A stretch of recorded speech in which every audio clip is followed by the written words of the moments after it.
Hey everybody, I'm starting a new series called The Road to Deadpool and Wolverine, where every week I'll be going back and making custom minifigures from the X-Men films in chronological order of release all the way up to Deadpool and Wolverine. Alright guys, we're continuing on, and now that brings us to X-2. I hadn't watched this movie in quite some time, and I do think I liked it better than the first X-Men, but man, these first two movies were a little tough to get through. They're a little boring compared to what we get from Marvel these days, but with that being said, let's go ahead and build all the main characters. Now, I didn't make every single outfit for every single character, I really just focused to the main outfits and main looks, so with that being said, let's get into it. Alright, the movie starts off with Nightcrawler's attack, and although he does turn to a good guy as the movie goes on, it is a pretty crazy opening scene. Really awesome action, and I loved it. Anyways, to build Nightcrawler, gotta use the legs from the Joker from the 66 Batman. Now, we've gotten that Joker twice, so whatever one you have would work just fine. I used a waist cape around the side from Star Wars, and then for the tail, I used one of the Na'vi tail from Avatar. What I did, though, is took a Sharpie and painted it, or drew, I guess, around the hips, so that you don't see the blue around the hips and it just blends into the suit beyond that. The torso is a flipped around Harry Potter torso. I think you could actually use it the other way, but I like the way it looks here, with black arms, blue hands, the head from Blue Beetle from Lego DC, and some regular black hair to finish off the figure. Alright, that brings us to Professor X and Logan. Professor X was actually pretty easy to build. We just use a wheelchair piece, which is currently in sets as of this video, but, you know, it's been around for years. The legs and torso come from Simon Masrani, I think is his pronunciation, from Jurassic World, with the head from Old Man Han Solo, although there are lots of old man heads you could use that I think would work well for Patrick Stewart. For Logan, I used some dark blue legs with the hips from Owen Grady from Jurassic World. The torso comes from Paul Walker's character from Fast and Furious from Speed Champions, with tan arms and hands, the Wolverine claws, and the head and hair combo from the original 2012 Wolverine. Alright, now we're getting into some of the X-Men's uniforms, and they were really dressing them all up in black back in the day, and it doesn't make for the most exciting customs, but thankfully, as the trilogy rolls on, we do get a lot more color in the costumes in X3 and beyond, honestly. Like, First Class, oh my gosh, I'm gonna have my work cut out for me then. But, until then, let's talk about these. For Jean Grey, I used the 2015-2016 Black Widow legs with the 2012 Black Widow torso.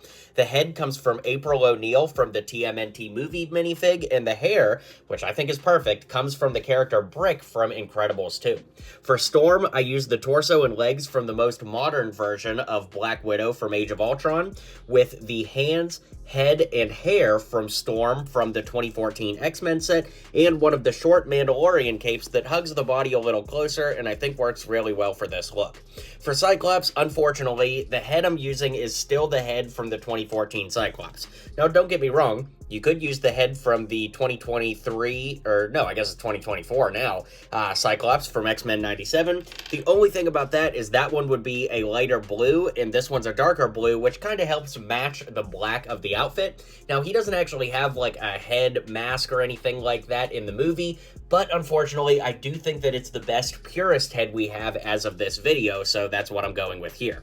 He does have the X-Men 97 Cyclops hair, although that's come in lots of other places. The torso comes from a First Order officer character from the Star Wars sequel sets, and the legs come from Hawkeye, Black Widow, or Falcon from the Avengers Tower.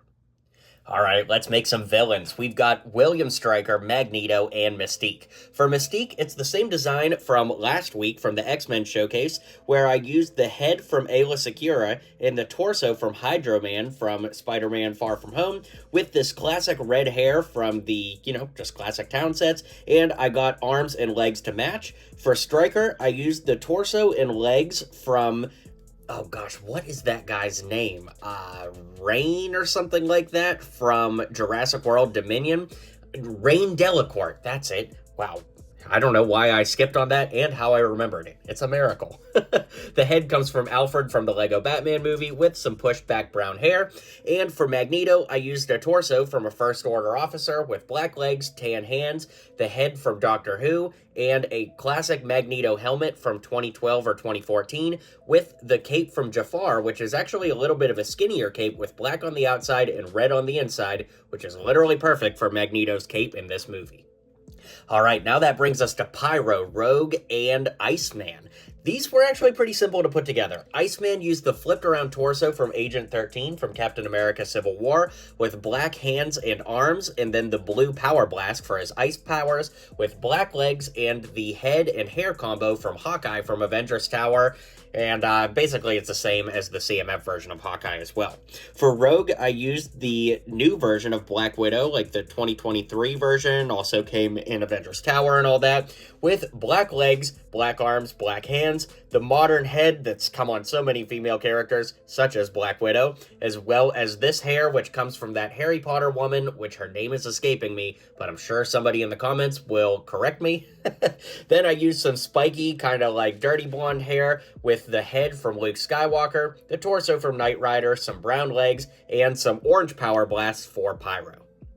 Alright, now that brings us to Lady Deathstrike and the Wolverine outfit, his X-Men outfit from the end of the movie, which looks really awesome. For Lady Deathstrike, I used black legs in the 2015-2016 Black Widow torso, with the head from Mantis, and this brown hair that's got the hair pulled back because it looks pretty accurate, with some Wolverine claws. Speaking of Wolverine claws, I used those on Wolverine as well, with this torso from a Death Star Trooper, the legs also from a Death Star Trooper or Imperial Engineer, and the head and hair combo from Wolverine from 2012, like we used before. So with that being said, let's go ahead and finish this showcase and call it a day. Alright guys, be sure to hit like and subscribe so you don't miss out on future videos as we head toward Deadpool and Wolverine. Let me know your thoughts on this video in the comments down below, and I'll see you guys on the next video.